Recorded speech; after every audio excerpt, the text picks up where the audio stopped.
গৌতম গম্ভীরের ভয়ে নাকি আন্তর্জাতিক টি-20 থেকে বিদায় নিয়েছেন বিরাট কোহলি আর রোহিত শর্মা।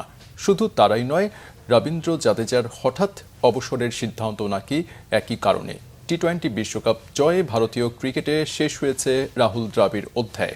নতুন কোচও প্রায় চূড়ান্ত। বিসিসিআই এর পরবর্তী কোচ হিসেবে প্রথম পছন্দ গৌতম গম্ভীর। ভারত যখন বিশ্বকাপ খেলতে যুক্তরাষ্ট্র আর ওয়েস্ট ইন্ডিজে, তখন দেশে ক্রিকেট বোর্ডের কাছে কোচ হিসেবে নিজের যোগ্যতা তুলে ধরেন গম্ভীর। আর সেই ইন্টারভিউতেই নাকি কোচ হওয়ার জন্য বিসিসিআইকে 5টি শর্ত দিয়েছেন ভারতের হয়ে 2টি বিশ্বকাপ জয়ী সাবেক এই ওপেনার। আর অন্যতম শর্ত ছিল টি-20 আর ওয়ানডে ক্রিকেট দলে বিরাট কোহলি ও রোহিত শর্মা সহ সিনিয়র ক্রিকেটারদের না রাখা। গম্ভীর বোর্ডকে জানিয়েছেন, দায়িত্ব পেলে এখন থেকেই 2026 টি-20 আর 2027 ওয়ানডে বিশ্বকাপের জন্য তারুণ্য নির্ভর দল করতে চান।